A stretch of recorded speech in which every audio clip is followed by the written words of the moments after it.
All right, like call the committee of the whole meeting for Monday, October 16th, 2023 to order. Roll call, please. Mayor Gaffino. Here. Trustee Christensen. Here. Trustee Curtis. Trustee Gately. Here. Trustee Lowry. Here. Trustee Nedved. Here. Trustee Salazar. Here. All right.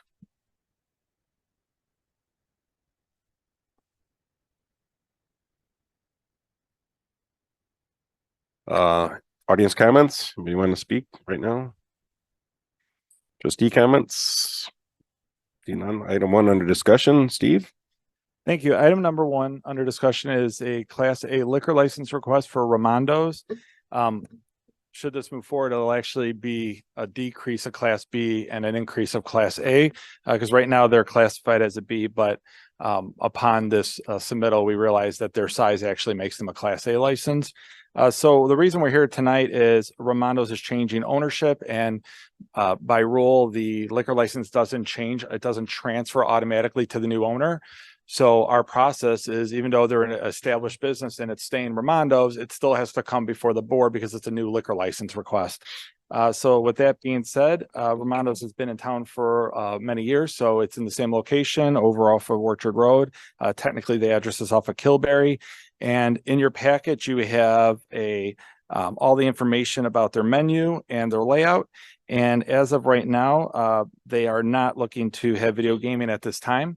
I believe the petitioners may be in the audience if you have any questions. Otherwise, this would go to the board to create the license for the liquor commissioner. I think Sure. all good. Yep. Yeah, Yep. great. Right. Thank you. All right. Item 2. Okay, item number 2 is the creation of a new Class C liquor license, which is beer and wine only, and that is for Crave Hot Dogs and Barbecue.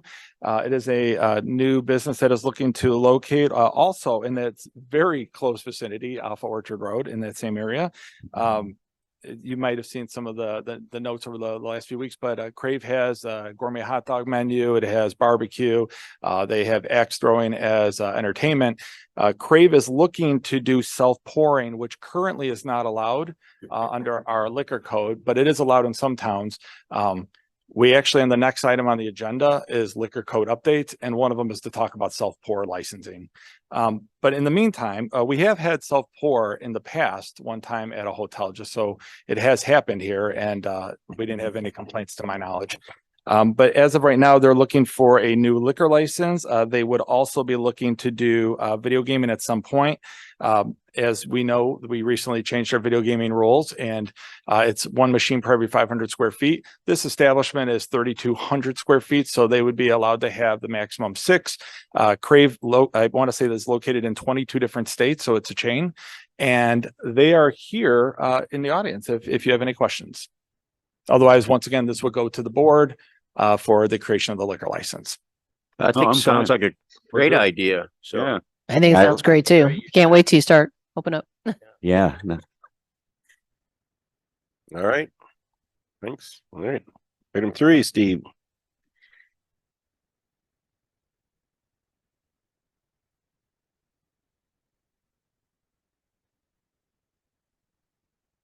Item number 3 on the agenda is liquor code updates, and I'm going to bring up a presentation.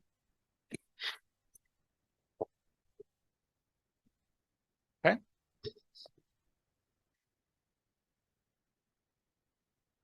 So tonight, before you, as we tend to do, the staff goes through codes periodically. Liquor code is probably one of the most visited codes. It changes frequently. And that's a good thing to keep it updated. So tonight we are looking, now that we've finished video gaming updates, we're actually looking to update our liquor code. And as you see here, we have a few items to go over. Staff actually had drafted internally. We have language for most of these already drafted, but before we brought it to the board, because there's some significant changes, we wanted to see how the board felt about certain ones, and then we can amend as needed and bring it back for the board to review. The first one is a Class H license. We used to have a golf course license. Basically, we had 2 golf courses. We don't have a golf course anymore. So the idea was to change the golf course license to an amusement classification, kind of the same genre, entertainment. And we've had Crave is a good example of an amusement slash restaurant that has axe throwing and things like that. We've had people look at doing billiards recently. We have a couple family fun centers that are looking to come into town, and I'm not sure if one of them may want it of alcohol at their establishment. So when you look at those, and obviously everybody knows movie theaters are going that way, not necessarily ours, but maybe one day. So with that, we decided we would just make an amusement classification and have basically the same parameters that we had on the golf course, but now extended to other types of entertainment venues. Does anyone have any questions about that? No, sounds good. The village board just recently approved a special use for a event location. So we called it a banquet hall under our zoning. This is basically at the time, the owner did not pursue a liquor license, but if they wanted to, we thought it was prudent to actually have a classification for that type of use. And as you can see by some of the bullet points there, this is really for private events. This is not for public events. Someone might ask if that person who owns it now would like to have a public event right now without a liquor license, how would they do it? And that's where the special events liquor code comes in, and the liquor commissioner's ability to have a special use license for a certified company to come in, someone who's already licensed can host it with the mayor's permission at that venue. But the event being by invitation only is, once again, I'm having a wedding, I'm having a workshop with my corporate office, and we'd like to have beer. Well, now you have a license that establishment can pursue. And then also they can use caterers for those events. And we do have catering licenses as well as part of our liquor code. Any questions? Yeah, Steve, real quick. Yeah. So for the new banquet hall, say, we went through with this one, would they have to get this in order, or would they be able to still not have this license and still have special events, or apply for a special event? Sure. They can apply to have liquor. Any business can apply to have liquor regardless of whether they have a license or not. It just goes through a process. So normally what would happen is special events code, it gets confusing, but under the special event liquor license, it breaks it up into special events and then special use events.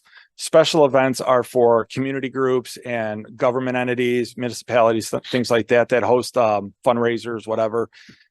Special use is for an actual private business who would then use let's say a local restaurant in town that has a liquor license, or a caterer that has a liquor license, and they would be the ones actually providing the liquor. So you're almost using somebody else's liquor license at the event. Gotcha. Thank you. What's the cost for that? What would that be? The fee for the special use? For the special use, I think it's only $50 for a one day. $50? I think it's only $50 for a one day event, and it's a maximum of 100 for a multiple day. It's something simple. We don't get many. We only get a couple a year. We did have that with Rustic Fox. And they, for 1 year, actually went and did the art license to have events indoors at their facility. But then they determined that they were doing more outdoor things. So they ended up going back to that model of getting like 3 to 4 permits a year through the liquor commissioner. The next one is supplemental package licensing. We've had it on our books for class A and B, and the weird thing about that is it's only for the sale of, let's say, a bottle of wine. If you go to a restaurant that has such license, then you could purchase a bottle of wine to go. But what was interesting is it didn't include the Class C license, which actually literally has the word wine in it. It's beer and wine. So what we decided to do was add Class C to the licensing for packaged goods. So they can also do wine. And we did packages of beer and or growlers. For instance, this might be a restaurant that has a 6-pack of beer they'd like to sell from someone that they showcase on tap, whatever. Now, if they have this license, it's not just a bottle of wine they can sell. It's still a sealed can. They could just sell packaged beer if they would like to do that as well. Does anybody have any questions? Supplemental dispensing license. This is where the self-pour comes in. So with Crave, we have, like we said, we had self-pour, which isn't technically allowed by code. So what the staff thought was the best way to do this, instead of incorporating it within one specific class, since it's only one restaurant seeking it, is to have a supplemental license for it. So any business that ever wanted self-pour would have to get that separate license, which has its own set of rules for how you govern self-pouring. And it's not meant to be onerous, expensive. I think, I don't have it right here, but we were going to make it only, it's $100 or $200 a year. Most of our supplemental licenses are fairly cheap. They're meant to just be add-ons of enforcement, not necessarily cost to the business. In this case, we are looking for, so self-pour works like this, and the owners from Crave are here, so they can actually talk about it if you have questions, but they basically have a card. And what happens is you go into the establishment, someone who is BASSET trained or trained according to our code to dispense liquor or oversee the sale of liquor is on site, and they will issue you a card after they do ID checks and whatnot. That card has a pre-distributed limit on it on how much you can dispense. You go up to the wall where the taps are, you put it in, you can dispense. As it says here in my notes, which are actually wrong, I just found out, you can get 6 ounces of wine per se, or in this case, it says 24. It's actually 32 ounces of beer. So essentially 2 pints of beer. If you dispense your 2 pints on that card and you want more beer, you can go back to that person and they would have to reissue you more credits on your card. So that's the checks and balance to make sure they're not being overserved. As you see here, there's constant video monitoring.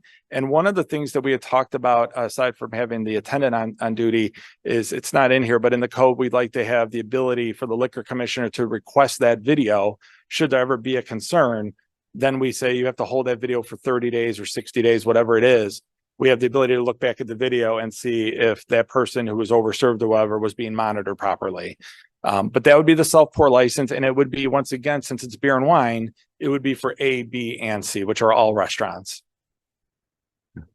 So the onus is actually on the restaurant owner to make sure, because it is, I read through the packet, it's a family and entertainment place, right? Food and, axe throwing and things like that. So my question is, it's still on the restaurant owner to make sure that there are not people getting alcohol for other people, since you're not getting it directly from the bartender. That would be my only thought about it. I was to a wine bar recently where you get a card, you give your ID, credit card, you go up to the thing, it pours a little or medium or large. But like you say, you can go back and get as much on you want. There you could just run a tab. But in this, you're saying they have to go back to reload it, if you will. After Yeah, go ahead. 32 ounces. Absolutely. Yeah, please. Just state your name and address and such. My name's Laura, Laura Francisci. That's Tracy Tiemann. Yes, we will be the owners of Crave. So he was exactly right. If anyone's been to Tapville Social in Naperville, same exact concept. You come up, you put a credit card on file, we look at your ID, do all the BASSET training things, and then that card is on the lanyard around your neck, and you can pour. You can pour up to 32 ounces. And our taps also have, every single tap has a description of the beer or the cider or the wine and an alcohol content. So like me, being 5'1" and rarely drinking, I look for the lower alcohol content. I can't do 32 ounces of 11%. That's just not happening. So you get 32 ounces, I get 32 ounces, and Andre the Giant gets 32 ounces. So Andre the Giant comes back up. He's like, I want another beer. We look at him. We kind of judge whether he can handle another beer. And we say, okay, Andre, you can handle it. I walk up and I'm slurring and they're like, no, you're cut off. So we always have people out there. The other thing is we've said, yeah, absolutely. We're going to have the cameras and everything so that we don't want anyone to get overserved. First and foremost, Crave is a family establishment. As you said, thank you for saying that. I believe we will be the one and only ones to have gaming machines. We had to actually talk with the founders and get a special clause in our contracts for those gaming machines. So I know there's been some concern about that. That we're gonna, kind of slide into that more, and that's not it at all. That's just more of a safety net, if you will, for the things. We're gonna have the axe throwing, which is gonna require someone to be there all the time because, well, axes. And then, the self-pour beer wall, the extensive menu. But we also, if any of you guys did any of you guys go to iwantcrave.com at all? Okay, go to that or follow it on Facebook. You're going to see the boys in Canton, Michigan. There's bingo night, there's trivia nights, there's Wednesdays are kids eat free nights. The couple in Bryant, Arkansas, same thing. All of the good stores, they're constantly crushing it with all these family activities. One of the things that we do is the corner of our store, we have some lounge chairs and we have a bunch of kids stuff because we want to make sure that the family's involved. The best businesses are family businesses. So yeah, we don't want some drunk slob at our place. We want dad who needs a beer because he has a 5-year-old. That's what we want. So we just want a place where you can come and you can go. Most of us can relate. Yeah, go play checkers. Dad's going to throw some axes. Mom's going to drink some wine and we're all going to eat some good grub. So that's what we're looking to do. Great. Thank you. All right. Thank you guys. And it was a good segue because I was going to mention, just like video gaming, you have to monitor that the area isn't being abused by people under 21. Same concept here. The wall just has to be monitored by someone on staff that people under 21 aren't going out and serving themselves with somebody else's card. Thanks. Does anybody have any questions about that? No. To-go cocktails. This was this came out during the pandemic. This was the state's law that allows for the sale of cocktails, mixed drinks, and single servings of wine to leave premises as long as they're in a sealed container, either sealed by the manufacturer or sealed by the actual restaurant or business that you're going to. That code or that law was due to basically expire at some point in the upcoming months, and they actually extended it through August of 2028. All we're looking to do is, if the board didn't mind it, we were just going to extend it to the new date, which is August 1st, 2028. To my knowledge, Chief, put you on the spot. I've not heard one issue related to to-go sales as far as any concerns. Good. Sounds good. Okay. The next one is happy hour. So right now, the happy hour is currently prohibited on our books. We did have a business reach out to us recently in town and ask us to reconsider happy hour. And just a little history of it. So happy hour was banned, I believe, back in 1989 by the state, but then it was repealed. And in 2015, they started allowing municipalities to have happy hour again. The way happy hour works in Illinois is you can't have it for, I believe it's it's not right there, 4 hours a day and 15 hours in a week. So, that was one of the things we were looking at is it's basically, let's say Monday through Friday for 3 hours a day, that would suffice if a business wanted to do that. It cannot occur after 10 p.m. as well. Now, right now in our code where it says happy hour prohibited, there are a lot of, there's like 7 or 8 restrictions. And it's interesting. If you remove the word prohibited, it actually reads as guidelines for having happy hour, but just following those same rules. So we actually have a outline of what the code change would look like if we were to do it. But before we do anything, and happy hour specifically, it's reducing the price of alcohol during that time period, because the code already says you can't serve prices at different times of the day at different prices. That would be one thing that would have to change. The code says that you have to make sure that you're not selling more than, I think it's 2 drinks at a time to a person. And there's already those rules, and we would keep those rules in place. The question is, it really comes down to discounting drinks. Would the board be okay with businesses doing that during a few hours of the day? Yes. Yes, I don't see a problem with that. Okay. And the last one, this is one that we've had a couple issues, and it doesn't always end up being liquor licenses. Sometimes it's just businesses, and everyone on the board here, I think at some point has probably called me or asked me about, hey, how come it's taking that business a year to open? Or how come this place is starting to build and we haven't seen anything for 3 months? And there's always a reason of there's a delay, sometimes the materials, or they were waiting to make changes to their permit so Nathan's staff can review it. In some cases, in rare cases, there's just nothing. Like, you'll just reach out and you don't hear any responses, and they sit. And the concern we have is when you have a liquor license, there's an expectation that that license is, I mean, liquor is the most regulated thing we pretty much do. So to have a liquor license, we have one business that's had a liquor license for 1.5 years and hasn't opened their doors, has been in disrepair. We're now going after them with code enforcement because they have damage to their building they're not repairing. And there's nothing on our books that says we can't pull their liquor license for inactivity. And so you have to wait almost for the renewal period to come by and determine if that's acceptable to renew their license at that point. So what we're looking to do is create something in which it's not a guarantee, but that the liquor commissioner has the ability to revoke a license if a business has not had any regular business hours for a period of 30 days, where we've had businesses that, you know, sometimes they do close for a week or two. Maybe they want to go on a family vacation, close their restaurant down for a couple of weeks. I know a couple of places from where I grew up that used to do that. And the other one is the 6 months of just inactivity. So our building permit is 6 months. You're supposed to be making progress during that 6-month window. If 6 months have gone by and you haven't made any progress or done any work, in theory, we can pull your building permit. So the idea is, why not make that the same with the liquor license? You know, liquor is a privilege when it's awarded, and it's somewhat of a right after someone gets it. So the village board grants that license. There should be an expectation that that business is also going to fulfill their end of the bargain and actually move forward. So that's why we put that in the books, just so we have another thing for the liquor commissioner to enforce. I think it's great. Yeah. And that is it. Does anybody have any questions about the liquor code changes? No. Okay, so we'll bring back a draft.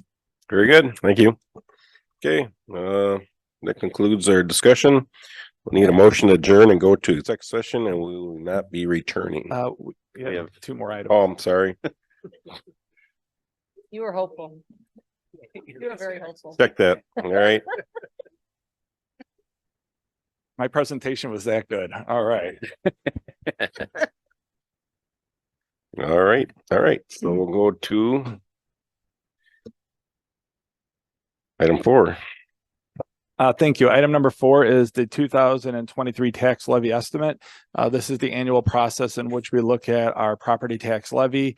Finance Director Jason Paprocki has put together a PowerPoint this year to help walk you through the process. All right, thank you. So first, I'm just going to start with the kind of the calendar of where we're going to go tonight. We're just going to present the kind of preliminary calculations, kind of what we're looking at for this upcoming tax year. We'll bring that back at the next board meeting for the village board to decide on something to pursue as far as the tax levy. November 13th, we're aiming to put the publication in the newspapers as to what the tax levy is going to be. If there's going to be any increases to the SSAs that we have, we'll bring that back and have the public hearing on December 4th. And then later that night, approve the final tax levy and SSA levies. Just to start, I'm going to kind of recap where we were at last year. Property taxes in general make up just under 16% of our budgeted general fund revenue. So they're just behind sales tax and income tax.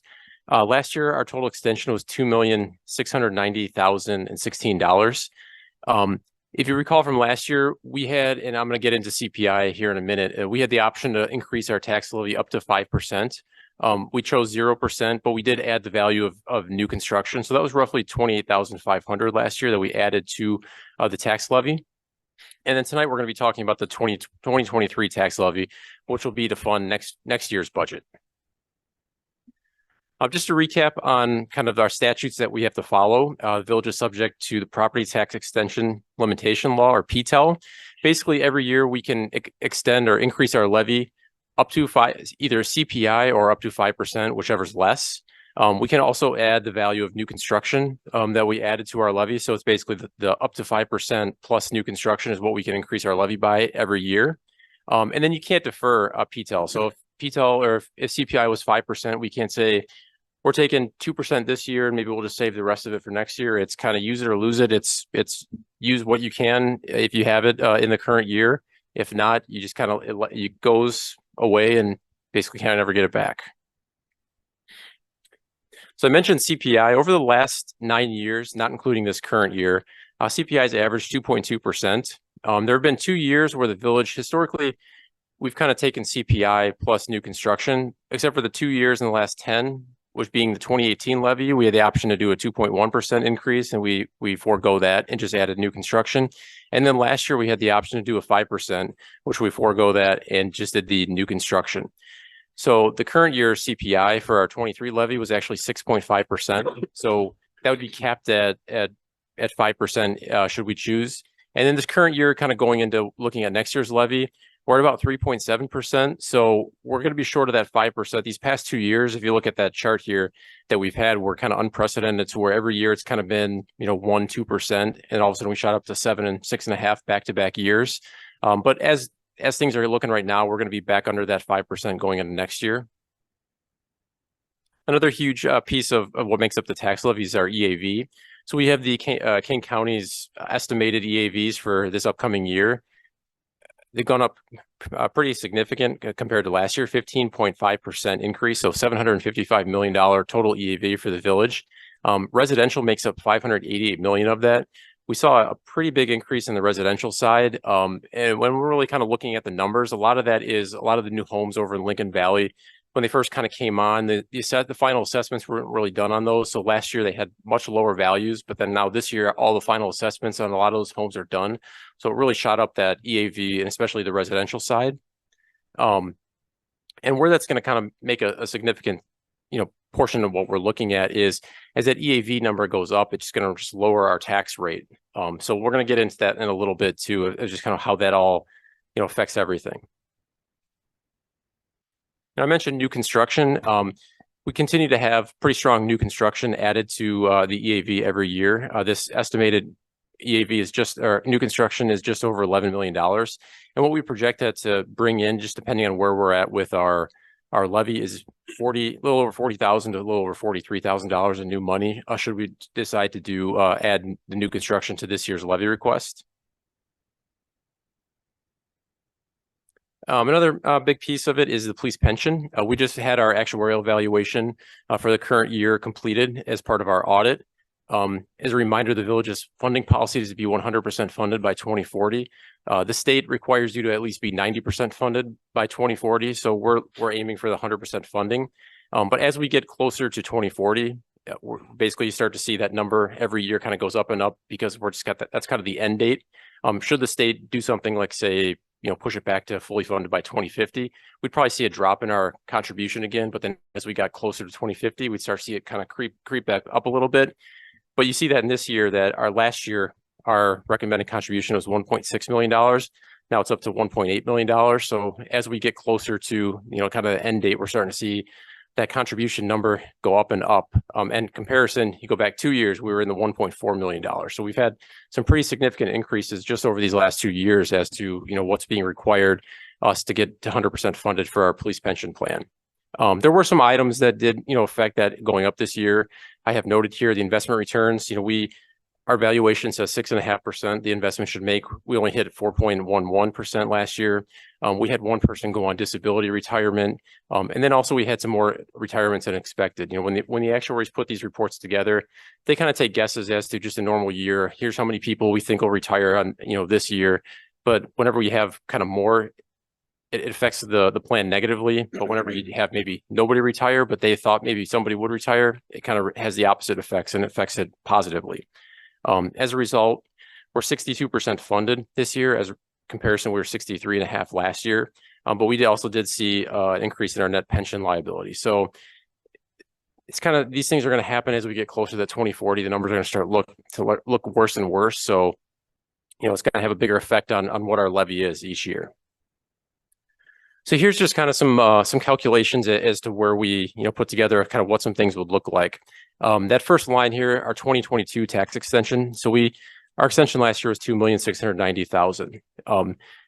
We have various columns for whether we wanted to do a 0% up to 1, 2, 3, 4, and 5%, just to kind of give you some ideas here. So we could either, and then down below it, we have our estimated CPI increase. So if we wanted to increase our levy by any of those amounts, there's how much money that would add, basically to our levy. And then the estimated new construction down below that. So, for example, if we just chose a 0%, which is new construction, our levy request would probably be, $2,730,000. If we went the full 5% with new construction, we'd be in the 2,866,000 range. And again, these are just kind of, loose calculations based on some of the preliminary numbers at Kane County. These things will be finalized over the year. But down below, as you see, I mentioned, I have a comparison of our estimated 23 tax rate and then our last year's tax rate. So regardless of even if our levy request goes up, our tax rate's going to go down just because our EAV shot up way just significantly higher than even just going up 5%. So we should see across the board just our tax rate, no matter what we do, go down. But on this next slide here, what I want to show is, for an example, what I tried to do here down below is saying, I wish I could get, here we go, laser pointer.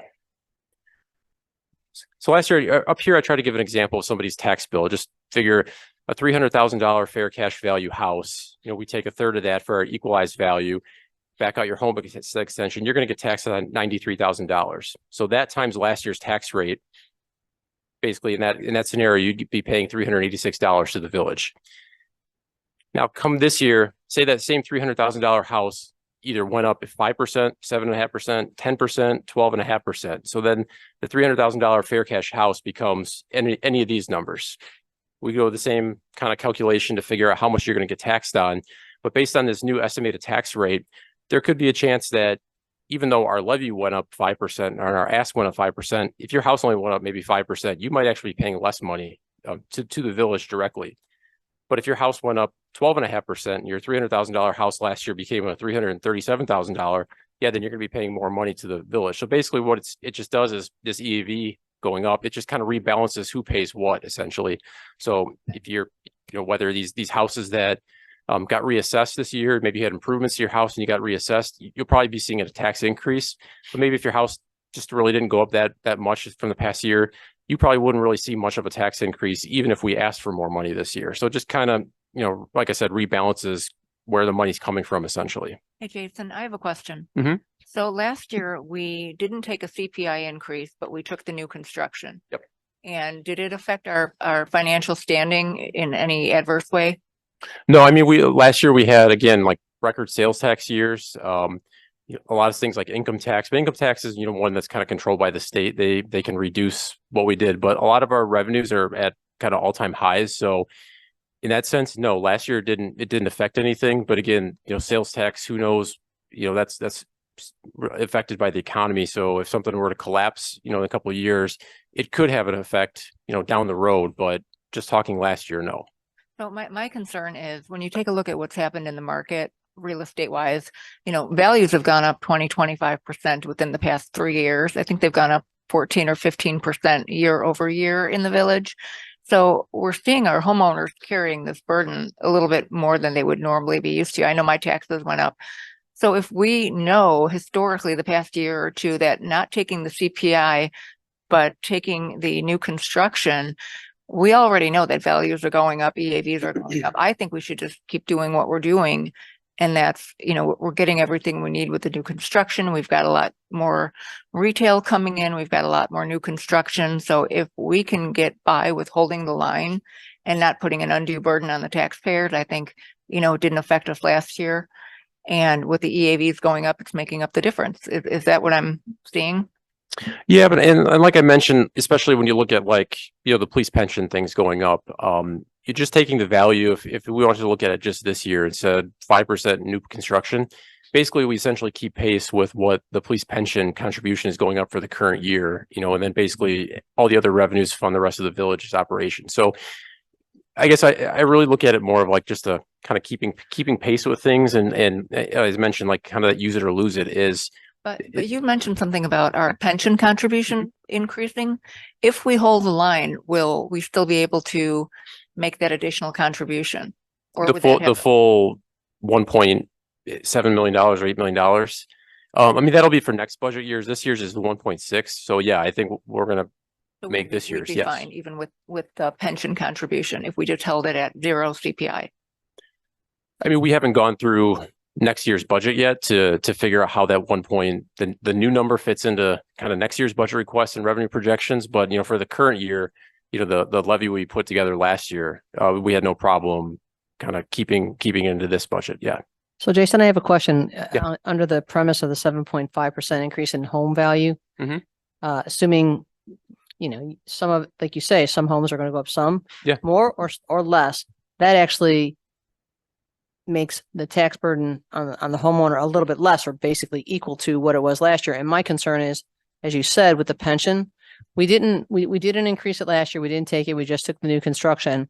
And my concern is, it's a volatile time in the world. My concern is that, I don't know, what if something happens, the sales tax goes down, and then if we don't take it, we lose it forever. We cannot go back and then reclaim it, correct? So Right.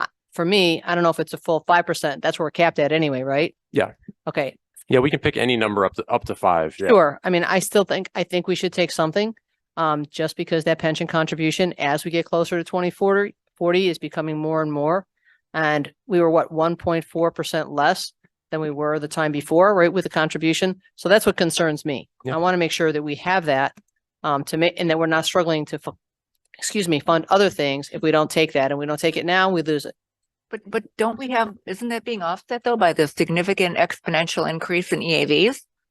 I mean, I understand your point. We don't want to find ourselves in a weakened position, but our EAVs went up more than we expected and anticipated. So we've already got more money coming in than we thought we were going to have. Well, that's not okay. So when the EAV is going up, doesn't mean the village collects more money. The levy is a flat number. So EAVs can go up 100%, but if we ask for $2 million, we're still only getting $2 million.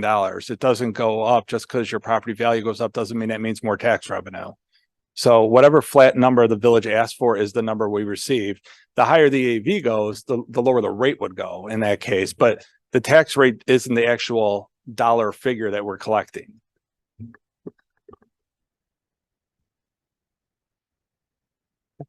Just some additional items are SSA levies. We currently have 6 active special service areas.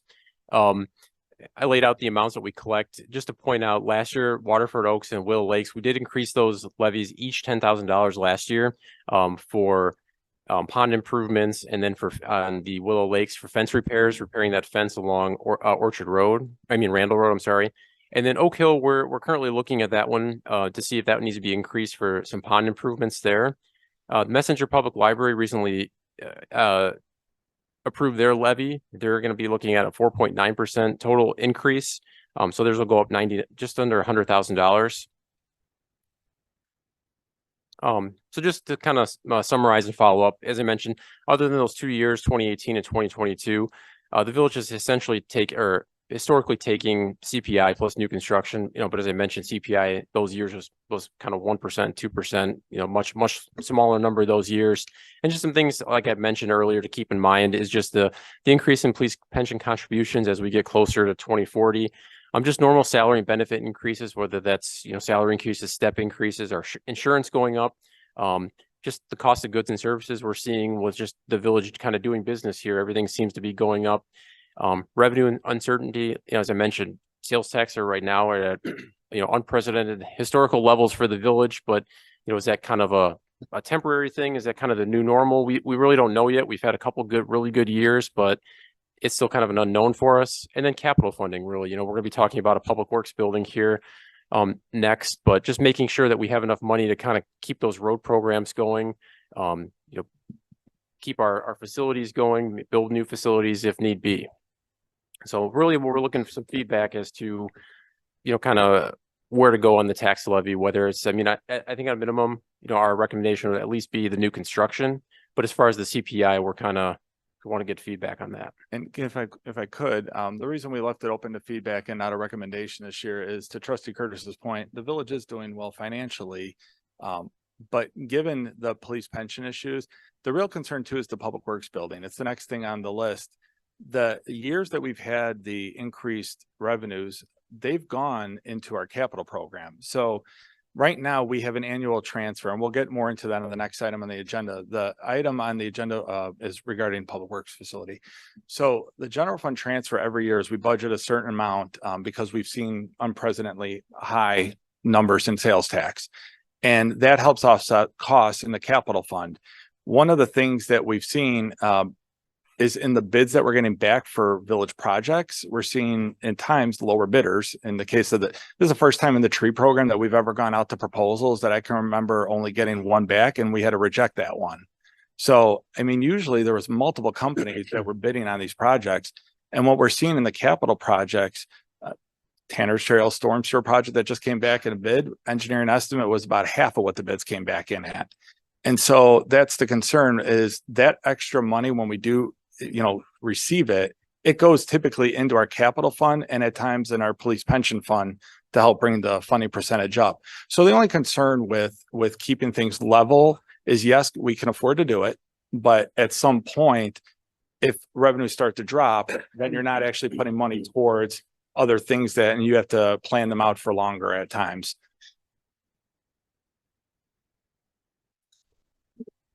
All right, well, my opinion on it is I'm more in the boat that Laura's in, at least for another year.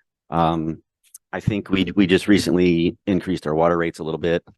We're going to be talking here soon about a sales tax increase, which I know doesn't come directly out of our residents' pockets, but most people probably shop pretty local, so that will affect them. And then as we see, like the library, I think there's many of the other taxing bodies are going to be raising them probably that maximum 5%. So I think if we can afford it for another year, I would be on board with the 0% plus the new construction. That's just kind of my opinion on it.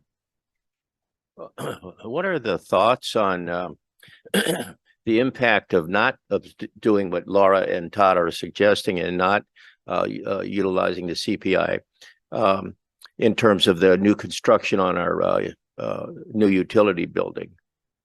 Do you have any information on that?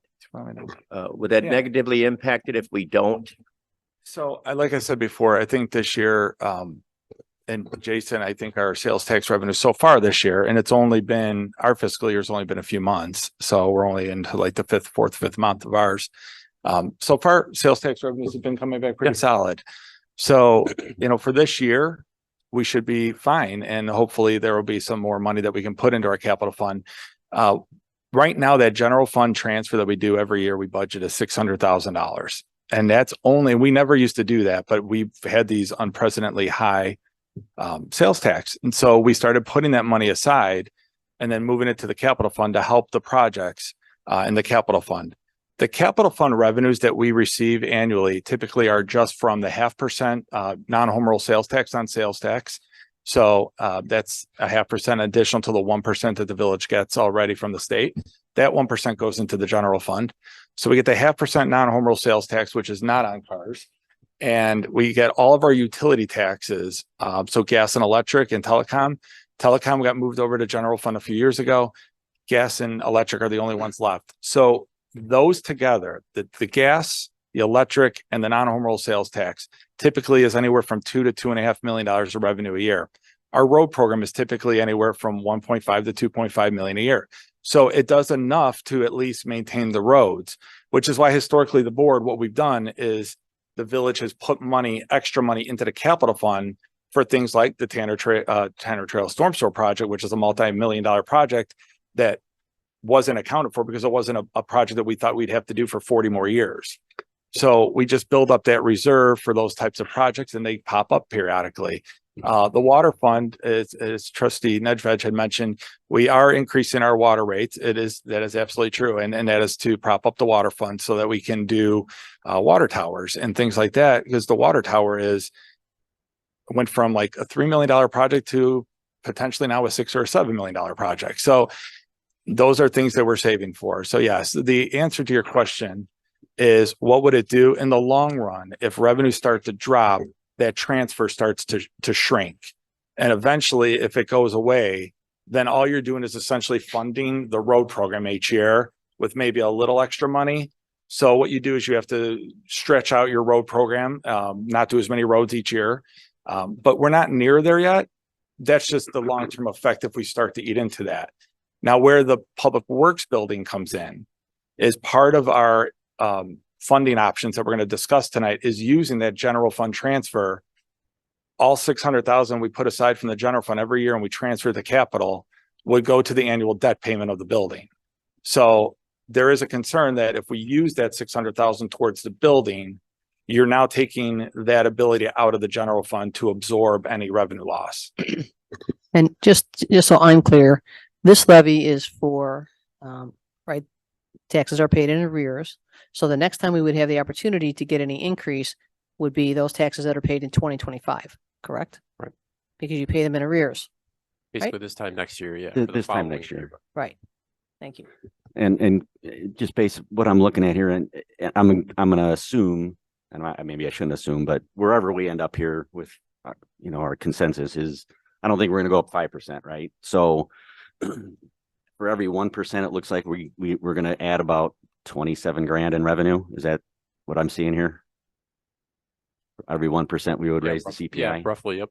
Is roughly $27,000. I mean, if we end up around 2%, 3%, whatever, 50 grand, I mean, I think the village can afford, passing on $50,000 extra for a year, for another year. So it's not like, Plus you have the new construction, so it wouldn't. well, that's not Yeah. counting the new construction. I'm just talking about the simple CPI increase. For every 1%, it looks like it's 27 grand. I think the village can absorb that for another year. Why should we even do an increase? I mean, No, that's what I'm saying. I think the village can absorb.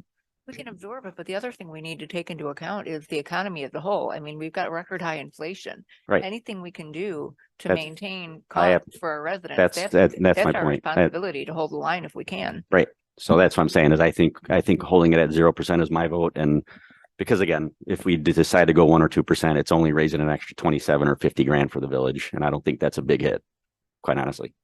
Mark, any comment? Well, I'm more concerned about the building of the public works facility. I think we all agree that we need a new building, right? I mean, everybody, but now we're gonna have to start discussing how we're gonna have to pay for the building. Yep. As far as the minute money for the levy, that does kind of play into it in the game here with the building, right? Because we don't want to be draining our road fund to pay for the building. So I like to hear more about the options for the building. That's where I'm at. And I probably should have said that this is just the estimate. It comes back again. So the board doesn't have to set the levy tonight by any means. It comes back twice, I think, once more. We'll bring it back next meeting, hopefully to decide on a number that we'll kind of notice in the newspaper and then bring it back in December for the final approval. Yeah, so this is the preliminary discussion. So it's really up to the board. If you wanted to throw numbers out tonight and then see the presentation and that changes your mind on how you want to go forward, you still have more meetings to discuss this. This is Jason? just the initial one. Comments? Based on what I'm seeing, it looks like for a family of 2 going to Starbucks is about going to cover the 5% for the year. So I'm not really sure why it's that big of a deal. We should push it and get those extra funds while we can. It's not that big of a deal. Mike, any other? Well, yeah, if we do pass up this year, I certainly think, how many years have we done this in a row? Given up on the, They're just 2 years in the last 10 that I saw, 2018 and then last year. This will be the second year in a row. Yeah. If we did it. Yeah, we so this didn't could take be the it. third, yeah. I would like to see some revenue generated with Christian or with Jason, I mean. But at the same time, I don't want to put too much of a burden on our residents here in the village either. How many houses, do you have any information on the differences? Like if there's a small increase in the value of your house, how many of those would be a smaller level versus those that might go to what Laura said was 25%? I don't have statistics on the number of houses and how many are going up. I just have kind of the full number. I mean, I personally looked at my house and my house is going to go up more than, so regardless of what we do, 0 or 5, I'll see an increase on mine. So, yeah, but I don't have a numbers like that. I think, Jason, you figured out the math comes out to, you would see an increase if we raise the levy. You would see an increase if your house appreciated by more than 7.7%. So mine went up 11%. The EAV goes up, the levy goes down. I mean, the rate goes down, Right, correct? right. Okay. If the EAV Your house goes, outpaces. if your the- house goes up more, Right. then No, I yeah, even understand. though that It's a went down, you're percentage. still going up. Yours Yeah. are not everybody. EAV. So that's why I think it's important to look at that sales tax increase. Somewhere stuff's got to get paid for, you know, and we can kick the can down the road and hope and wish, or, you know, a little increase now. Like Trustee Gately said, you know, we have the building considered coming up, and, you know, $4 million in Tanner Trails, you know, and a $7 million water tower. And so, you know, if we go zero this year, I mean, next year we're gonna have to look at something, because like I said, if it's the sales tax, where are we at right now in sales tax? What, 6 or are we Over 6, yeah. 675 or? Yeah. And most towns are at Oh, I'm 8. sorry, 7.5. Yeah, our total sales tax is 7.5, Okay, and most towns are at 8. 8 or 8.25. Yeah.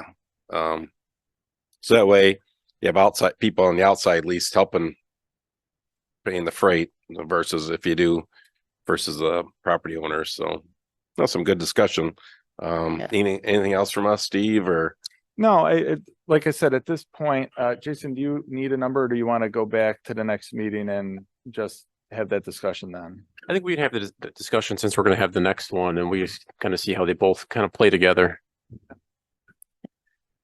Yeah, and that's pretty much all we have for tonight, but good conversation, and you know, just putting it out there when we go through this, obviously Jason and I look at it from a perspective that we would never want to bring something to the board that is not worth looking at. So we thought by doing it this way this year, at least gives you a different perspective. We used to just show you what the CPI increase was and the effect on a house. I think Jason did a really nice job of actually breaking it down into categories, and I thought the math, to Trustee Curtis's point, the amount that EAV has gone up this year, it was mind-boggling. And I had to ask Jason a few times to go over it again, how it's possible that you could even raise the taxes the maximum and still see a decrease in your tax bill on the village's line item. And it didn't make any sense to me until he looked and he said EAV is appreciated that much. And I was like, okay, so basically the people who have huge increases in the value of their home take the burden for the ones who took small increases or no increase. So it ends up somewhere, though. That number still gets divvied up among everybody. All right, thank you. Nice job, Jason, on that. Yeah, good job. All right. Item 5, Public Works. Okay, item number 5 is our Public Works facility funding update. As you know, the last meeting we discussed the Public Works building. We talked about financing it. Jason's going to go through. There are more options, I'm sure, but 4, I would say, are probably the ones that are glaring options right in front of you, without getting super creative of how you would fund it. And Jason's going to walk through all of those, including pros and cons. All right, so first we'll just start off with a quick recap of things maybe we touched on last time we met. We're estimating the construction and the furnishing of the building at $18 million. Would probably be looking to borrow anywhere from $13 to $18 million. Borrowing, we say borrowing $13 million, that means a lot of that capital reserve that we've built up over the year, we'd probably be using some cash on hand, then borrowing the rest. We still have the police station debt that's going through January 1st, 2029, and that's roughly $645,000 annually. So after 5 more years, that'll come off the books, and we'll have that $645 freed up to then go to this debt.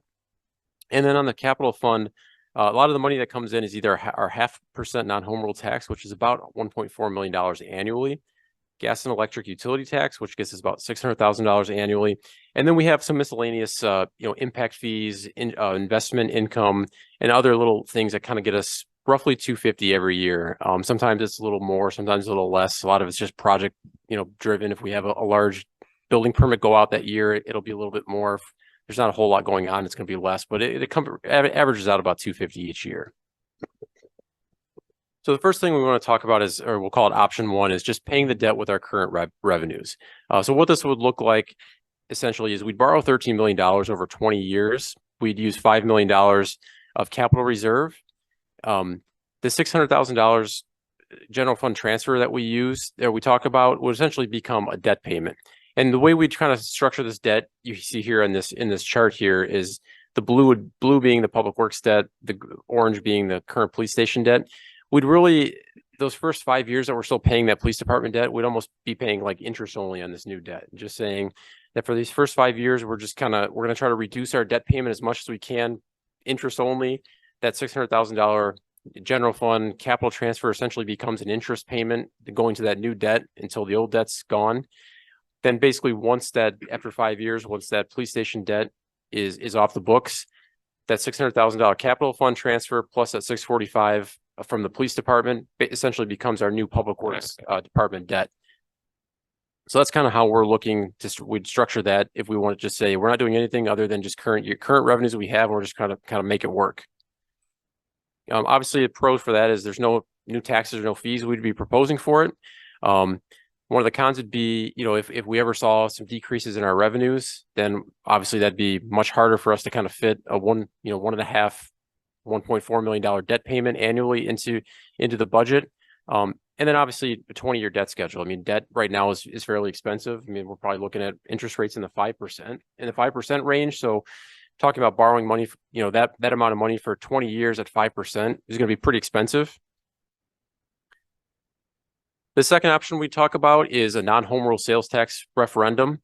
So essentially what this would be doing is our 0.5% non-home rule tax, we take that to the maximum allowed of 1%.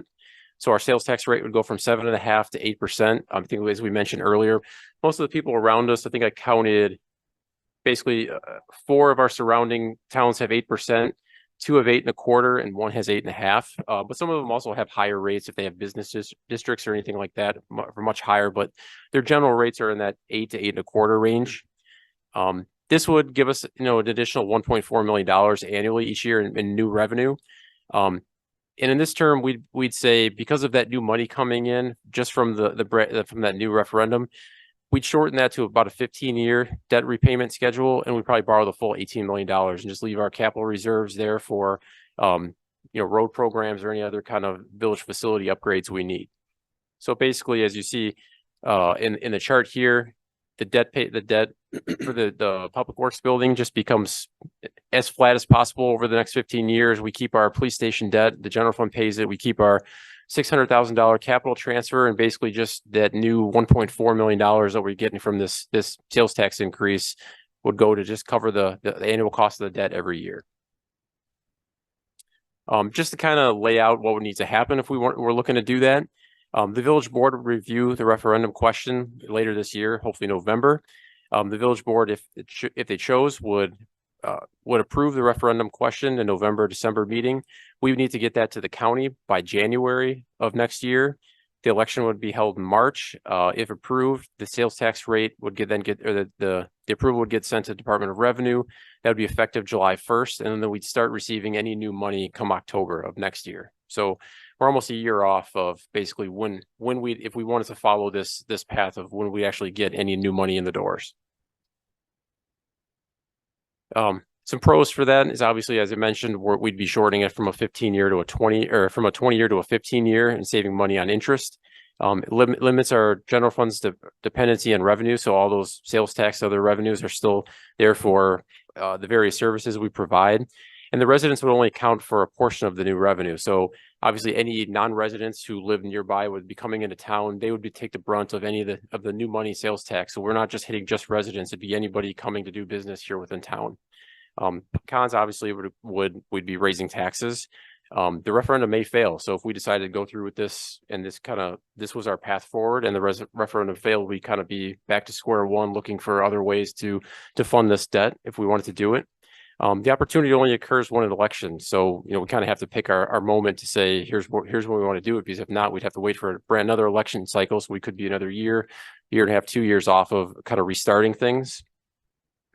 And then low sales tax could lead to lower capital funding. So, this new debt would essentially be an alternate revenue source paid by the non-home rule sales tax.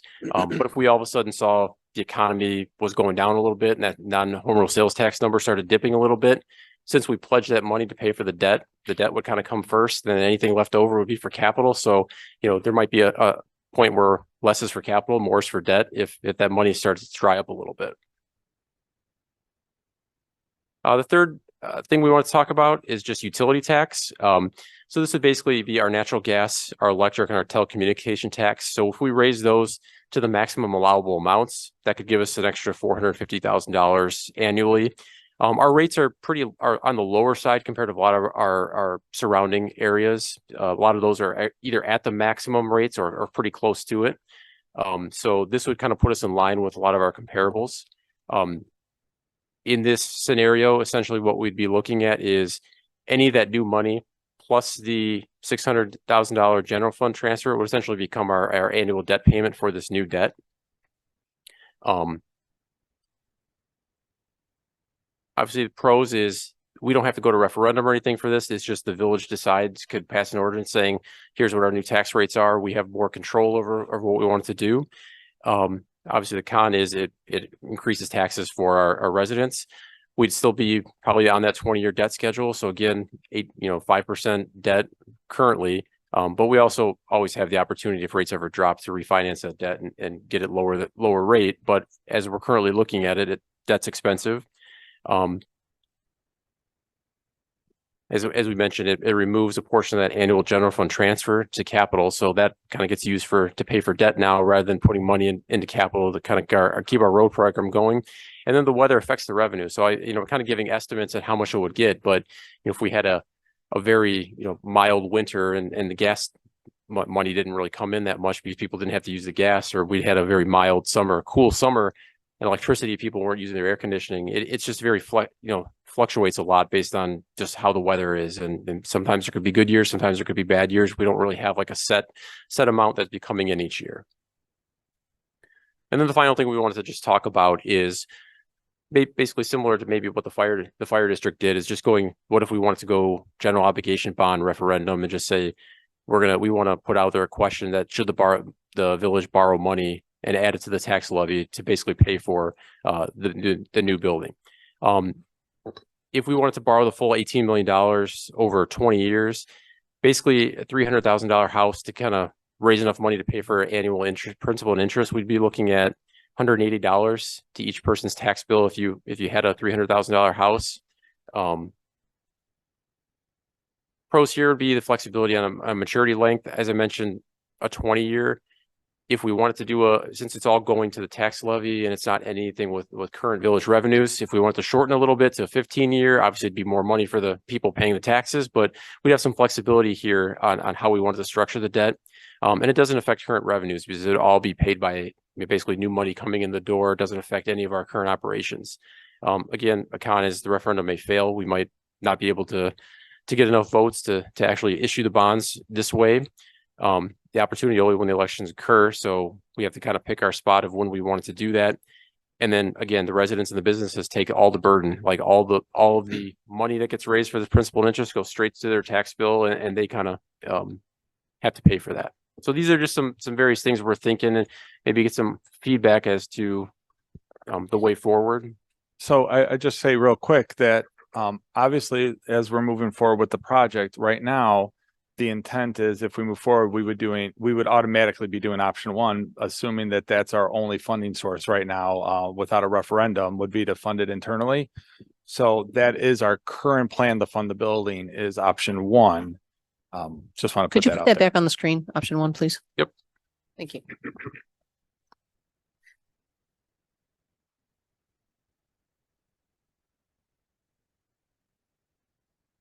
I like the idea of the sales tax referendum, because I think if we could move more towards a consumption tax versus putting so much of a burden on the homeowners. I mean, What if the referendum doesn't pass? Then what do we do? Right, but what I'm trying, this whole thing ties together. We're talking about CPIs and, taxing EAVs and taxing homes. People need to live in their homes. They have no choice. Their tax bill goes up, and it puts a burden on people like my mom, who's on a fixed income, whose little townhouse is paying $6,000 a year in taxes. Which is why I'm saying, we should really think about how we're setting this up, because if we could move to a consumption tax, like a sales tax increase, we're competitive with the surrounding communities.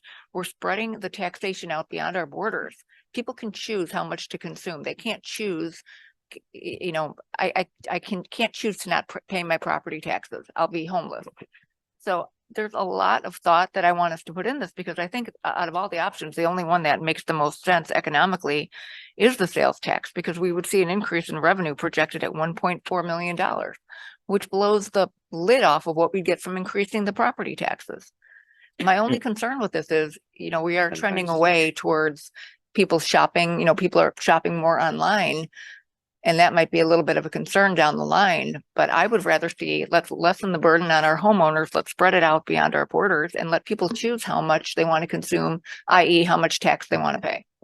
Yeah, I like option 2.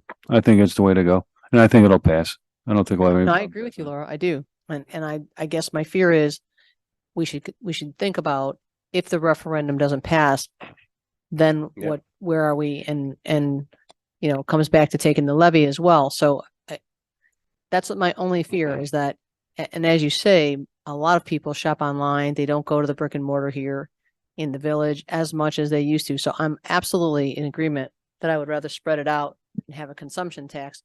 But I worry, because it seems to me like all of that extra money, that extra $600,000 a year, is going to go right to the debt, and all of those other capital improvements are not going to be funded. So while I agree with you, I feel a little nervousness that if it didn't pass, where would we be?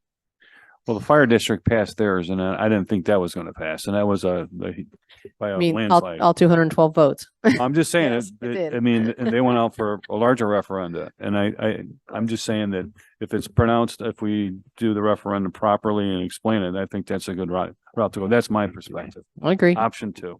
Yeah, that's what I said earlier, though. When you looked at that tax bill, $400 was the village's cut. I mean, think about all that, Yeah, all the services we provide, $400. I mean, that's where the sales tax comes in at. So, so I think that'd be the way to go.